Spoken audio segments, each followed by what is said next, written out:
Hello and welcome to another Tippling Philosopher video with myself, John, on MS Pierce. This is a Ukraine War Update extra video, giving you the extra tidbits and nuggets to get your teeth into to give you a greater understanding of the war.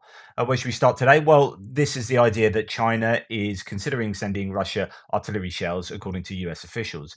There's been this situation where China, it's understood, has been giving non-lethal aid to Russia, including bulletproof vests and helmets and such like. And indeed, there's a lot of talk about drones and possibly even attack drones. You get this question about whether they are indeed lethal military pieces of lethal military equipment. But there is this claim from the Americans, particularly, that the Chinese are considering upping the ante, and that could really be a very big problem because you're starting to move towards some kind of world war situation if that happened. Uh, and the Americans have been threatening to release intelligence to suggest that that is indeed the case, to release the intelligence that they have that China is intending to do this, or at least considering doing this. I'm going to go to the Washington Post article. China considers sending Russia artillery shells, US officials say. Just to excerpt a little bit of this. So the aid being contemplated consists of 122mm and 152mm rounds, which Russia has in dwindling supply as it prosecutes a war largely fought with artillery, the officials said. The disclosure, first reported Friday by the Wall Street Journal, follows a public warning from Secretary of State Antony Blinken, who said last weekend that Beijing is seriously considering a provision of lethal aid. It comes too as Western nations grow increasingly concerned that Chinese involvement in the conflict could provide a significant setback for Ukraine and its backers. China has the capacity to be a game changer, said a senior US administration official. I completely agree with this because I have long said that the only way that Russia can win this war is with Chinese help. I think that the allies of Ukraine are going to back Ukraine for as long as it takes. I mean, this is what they've been saying for some time, and they continue to say this consistently. And given the combined weight of those allies in terms of military aid, humanitarian aid, economic power, GDP, and so on and so forth, Russia don't have a chance. They can't produce enough equipment, enough ammunition, enough supplies to support a war over this prolonged period of time.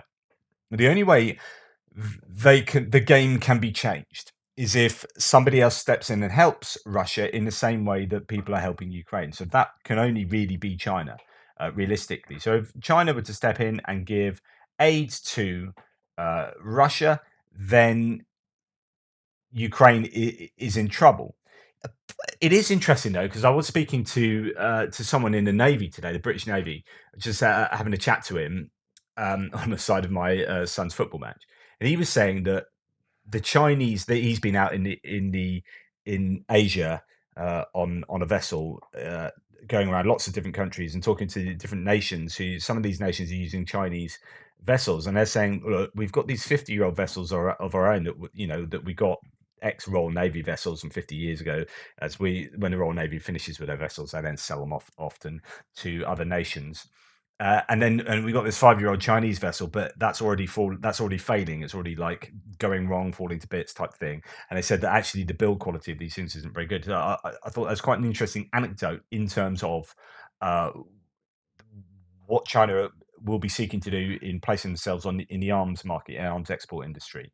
And if they do produce, the claim is that they're going to go at the lower end of the market, and that would make sense of that. But of course, you still have to have decent enough stuff to compete or to outcompete your competitors. Anyway, that's just a complete random side. The Chinese do have obviously huge manufacturing capacity, and they helping Russia will be Russia's only way through this war, is my opinion. At the moment, the article continues, both Russia and Ukraine are scouring the earth for more munitions. Moscow is appealing to North Korea and Iran to resupply 122 and 152 mil shells, both of which China also uses. Western allies are trying to procure more 152mm ammunition for Ukraine's Soviet-era howitzers, as well as trying to produce more of the 155mm NATO standard for artillery they have supplied Ukraine since the war began. Continues later. That was a focal point during the meeting last week between Blinken and China's top diplomat Wang Yi on the sidelines of the Munich Security Conference. Blinken warned Wang that there would be consequences if China provides material support to Russia or assistance with systemic sanctions evasion, said the State Department spokesman Ned Price. Asked about the report from in the German outlet Die Spiegel that China was negotiating over the shipment of pilotless attack drones to Russia, Kirby said, "I have nothing for you about that," says John Kirby, saying that he's a national security spokesman, saying that basically doesn't know about this, but there is rumor, Der Spiegel reporting that kamikaze drones, first person view drones, and all sorts of different actually drones are being touted as being given to Russia from China. The article continues later. One of the main constraints for Russia is limited supply of artillery ammunition. Expert says the Russian army is culturally an artillery army, said Michael Kaufman, a Russian military analyst at Virginia-based research group CNA. Over the past year, he says, Russian forces in Ukraine leveraged their advantage in artillery to make up for a lack of manpower, but they were expending more than 500,000 shells per month. As a result, he said, the Russian army is likely now or will soon be rationing its supply of artillery shells. So back to me, this has been happening. We've heard of this. I keep saying this from Prigozhin, from the Vostok Battalion, from different mill bloggers. We've seen photographic evidence of the quality or the lack of quality of the shells, some of the shells that are being sent to the front lines for the Russians, and so on and so forth. You put all these pieces of jigsaw together, and you're presented with a picture that the Russians are running out or running low of artillery ammunition. And it's clear, says Kaufman, that they have already run out over the course of the last year of several different caliber types, like 122 millimeter. The lack of ammunition, Kaufman noted, quote, is one of the essential factors in the war and has been since the beginning. Today, we have additional information that Iranian support for Russia's war is expanding, John Kirby told reporters on Friday. In November, he said Iran shipped artillery and tank rounds to Russia for use in Ukraine.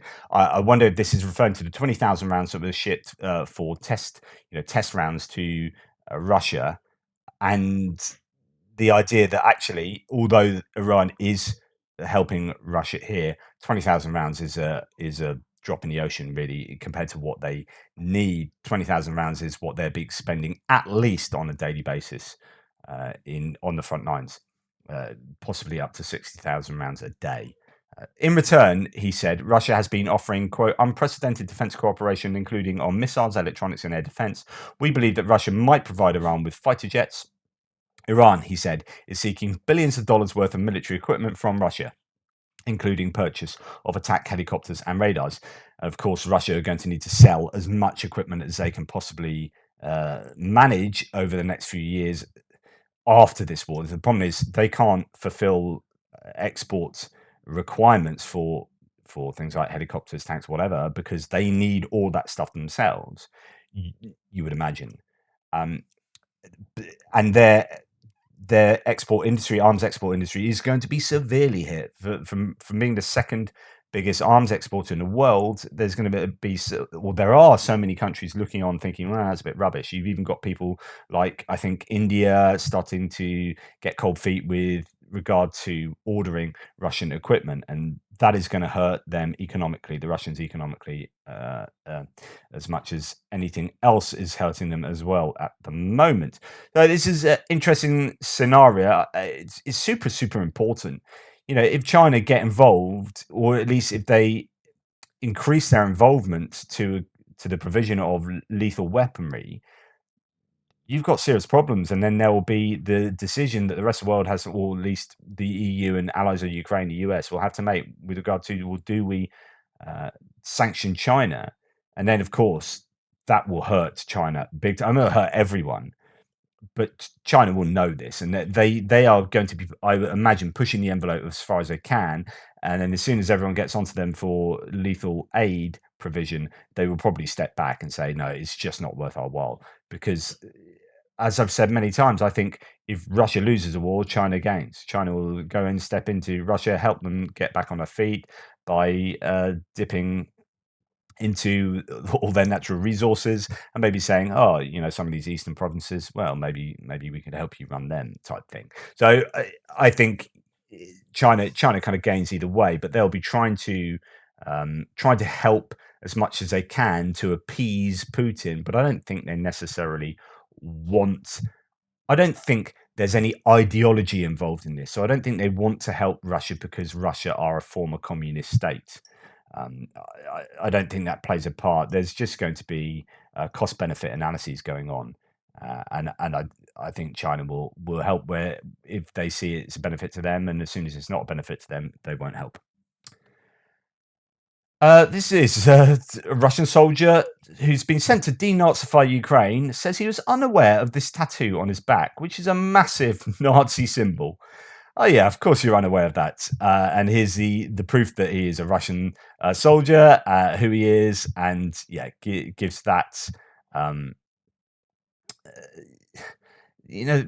puts to bed this myth that the Ukrainians are the Nazis. When you see some of the sorts of figures who are in the Russian army and who are being sent to the front lines, you think, yeah, it's not really about denazification, is it? It's just a bit of an excuse. Okay, we're going to have a little look at the Financial Times article, which is the West limited support for Ukraine fails to measure up. This is an article by Adam Tooze that talks about how the huge amount of aid that the US has given isn't that much. I talked about this very quickly in the news piece this morning. I just want to go into a little bit more depth into this. You got a lot of naysayers in the US, particularly sort of fringe elements of the Republican Party who are kicking back. Marjorie Taylor Greene, all sorts of those people, and probably some on the far left as well, saying, why are we supporting Ukraine to the tune of all this money? This money should be sent, instead to sort out problems on the southern border, to do this, to do that, and whatever. But the problem is, people look at the numbers given and they take them at face value. They don't think that actually those numbers are kind of inflated, or those often the material has already been bought and paid for. And so therefore it's not like you're taking $2 billion out of a bank and shipping that in suitcases to Ukraine and saying, there you go, there's $2 billion. It's like, here's a bunch of equipment that, had we built now, would cost this much. So we're going to put that price tag on it, and we're going to give you that. But actually, it's coming from our warehouses there. It's been bought and paid for. Now, it might cost us if we want to replace that, but if we're phasing it out, then it's not really going to cost us.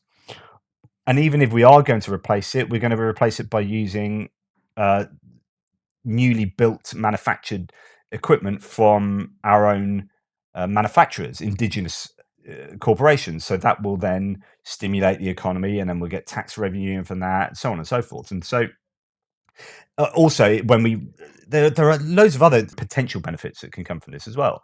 So when the US then supply a load of stuff to Ukraine, take for example GLSDB, ground launch small diameter bombs, and say, right, we're going to give you, I don't know, $500,000. We're going to give you $500 million worth of this stuff, a bunch of this stuff, right? And Ukraine use them really effectively. HIMARS is a great example. Then the rest of the world goes, oh, that looks pretty good. Yeah, can we buy some of them? So it's not just, it's like an investment, and there will be a return on investment as the arms industry will then go, thank you very much. We'll sell this stuff that everyone's seen has been really effective to lots of countries around the world. But if you're really against supporting Ukraine and you've got it ideologically in your head that this is not what you want, and you want to have a go at Biden, you want to have a go at the administration, then you'll just take those top line figures and say that money could be spent on the southern border, or that money can be spent here and there. But also, many of these people don't understand that in the context of previous wars, or in the context of money being spent, is not a lot. And this is what the Financial Times article talks about. So in 2022, Ukraine suffered a catastrophic contraction in its economy by about a third, and yet it mounted a war effort to the tune of about 35% of gross domestic product. Sorry, this is an effort comparable to that in the 20th century world wars. It threatens to tumble Ukraine into inflationary disaster and leaves it heavily dependent on foreign aid. But even for Ukraine, as for 20th century competence, there are limits. To date, Ukraine is fighting the war mainly with volunteers. Forcible mass conscription is being held in reserve, and that's a pretty important point, actually. They've still got a long way they can go. They haven't done mass forcible conscription. And considering where they are in this war, a year into this war, that is a really significant amount of headroom they've still got. These are the compromise. And it goes on. Russian gas continues to flow to Europe through Ukrainian pipelines. These are the compromises you make if you want to sustain the home front and good relations with European friends. Russia is under strain too, but despite Western sanctions, its economy contracted by only 2% or so in 2022 and is expected to rebound this year. Right. Watch those figures. I showed you that interview with Sonnenfeld, the economist, on DW yesterday, who talked about, well, those figures are just complete nonsense. Like that's Russia giving you their figures, and you cannot trust them at all. And here's all the evidence why it's complete nonsense. So take that with a massive block of salt. The military-industrial complex is working around the clock, but for most Russians, day-to-day life continues. Over the past 12 months, the US has spent 0.21% of GDP on military support for Ukraine. That is slightly less than it spent in an average year on its ill-fated Afghanistan intervention. So Afghanistan went on year on year on year for 20 odd years or whatever. And that's less. You think of all the stuff they've thrown at Ukraine. That's less than they were giving on an annual basis to their project in Afghanistan. In Iraq, the spend was 3 times larger. The Korean War cost the US 13 times as much. Lend-Lease aid for the British Empire in the Second World War ran to 15 times as much in proportional terms. Thank you very much. To see the Europeans doing more, you only need to go back to 1991 to support the American-led operation into Saddam Hussein from the oil fields of Kuwait. Germany gave 3 times as much as it is offering to Ukraine in bilateral aid. Wow. So it's about really understanding the context here and being able to compare these numbers with something else. Because if you don't have an understanding of the comparisons, those numbers seem extraordinarily high. You are talking about billions. That's just a massive number. It's a huge number of dollars. Why can't we spend that on education? Well, actually, we spent more on Afghanistan every single year.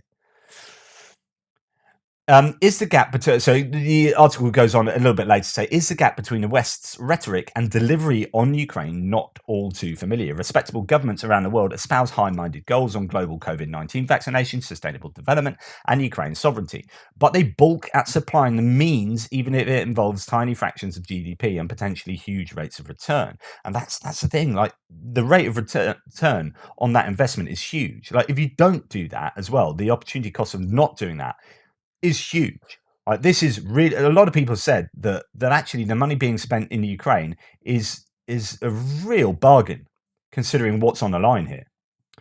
By contrast, the same governments amass mammoth amounts of money to rescue business interests and shield their own voters from shocks such as the 2008 financial crisis, COVID, and the collateral damage of Putin's invasion. I remember when at the time the Conservative government was saying to like the Labour government in the UK, oh, money doesn't grow on trees. Where do you think we're going to get this money from? We can't. We're in trouble. We have to have austerity. We've got to have austerity. This is crazy. And then it was, so everyone's like, oh my God, we've got no money. There is no money. And then COVID came along. They went, here's quadrillions of pounds that we just kind of pulled out of our posteriors that we're going to spend on this for the emergency and furlough scheme and this and that, which all good stuff, but it's like suddenly that money was available. It's like, okay, so you did have that money then, right? Okay, yeah, and you're willing to spend all that money on like saving the banking industry, or so, which I know is important, but it's like, don't tell me you got no money and then suddenly come up with more money than I could poke a hairy stick at. Moving on from that, okay, this will be the last one I show in today's extra. This is a Russian T-72B3 tank and a BMP-2 IFE infantry fighting vehicle were destroyed by the Ukrainian 72nd Brigade using an anti-tank mine and an anti-tank guided missile, respectively, in Mikilska near Vuhledar. So Vuhledar has been this equipment graveyard for the Russians. As they have lost a huge number of troops and a huge number of pieces of equipment there over the first in November in successive attacks from Pavlivka, and then this time round from both Pavlivka and Mikilska, and this is indeed near Mikilska. So just have a look at this. But before we go on, it has to be noted. I talked to you yesterday about Rebar, a pro-Russian analysis of the shell hunger, as they call it, which is why doctrinally, what are the reasons that Russia don't have enough artillery ammunition at the moment. And one of the components of this account was the doctrinal uh, calculations that are made in terms of how many shells are needed to do X, Y, and Z. And it was just a phenomenal amount. Something like 300 shells are required to take out one piece of equipment, right? And or whatever it was, 108. I don't know. Just a vast number of shells to take out just one piece of equipment. And you think that's ridiculous. Now, bearing in mind, most of these bits of equipment were actually taken out by anti-tank mines, right? Look at how many pockmarks. Each of these pockmarks is an artillery shell landing. I don't know how many there is here, so let's take that area. That's probably what, 15, maybe 2, 4, 6, 8, 10, 12, 14. So that's about 20, right? So then how many of those do we have around? That's going to be, I don't know, let's say 600, maybe even more. I don't know, in that whole screen. Uh, Shells, and how many vehicles were taken out by those shells, or was it trying to take out humans? Well, in that case, if it's shells to take out a certain area, then the number of shells required was even more. I don't know if you remember, but so so the point is that you need a vast number of shells to do that kind of war. And the Russians do that kind of war. They don't use guided munitions, they use dumb munitions generally. And those dumb munitions require you, as their military doctrine says, to fire this many shells to take out this piece of kit. What we have here are mainly things taken out by anti-tank, anti-tank mines. And we'll see another couple of pieces of equipment taken out here. And I find that an interesting thing to happen, because you might think, "Oh, all these have been taken out. It's going to be safe. There's going to be no mines there now because they've already been used up." And you go right next to these other tanks, and lo and behold, there's another mine, and it blows up your tank. Or it could be that they've come and set more mines or thrown up more mines, but via shelling these mines into place. Who knows? But don't think that just because a bunch of tanks have already been blown up, there ain't more in store for you. But yeah, so that tank is inoperable now. One would assume. It looks like it's at least its tracks off there. And then you have this BMP coming along the road nearby, and then coming from over here, you get an ATGM, an anti-tank guided missile. That, yeah, you can see as it scoots near the surface there, it kicks up the dust. What I find incredible here is, as this is going along and that huge explosion, the guy just gets out as it's running and runs away. Quite often, you think some of these quite significant impacts to these vehicles and explosions take out the crew. You just assume that it does because it looks really powerful. But actually, quite often, the crew members survive and they get out and run away. Point being that the vehicle itself is rendered inoperable. But there you go, Vuhledar and that area just is a phenomenal waste of Russian materiel and efforts and humans. And there it goes, finally cooking off, I think. Um, so thank you. That's the end of this quite short extra today. I split it into two, and tomorrow's one is going to be on this section. I've already recorded it. It's going to be on this section from the Ukraine the Latest podcast about war crimes, which I think is really important. May well put that out first tomorrow, because I am away all tomorrow morning to the early afternoon, taking one of my sons to rugby tournament. So I will be unable to produce anything in the UK morning. There'll be an extra first. I'll probably do it in reverse. An extra frontline update if I have time, and then a news piece last. But anyway, I hope that's okay. Thank you for all your support. Thank you for your kind words. Thank you for the amazing comments in the threads that are just so full of expertise and information. I really am honoured that you choose to share that with us on my threads. So thank you so much. Anyway, take care. Speak to you tomorrow.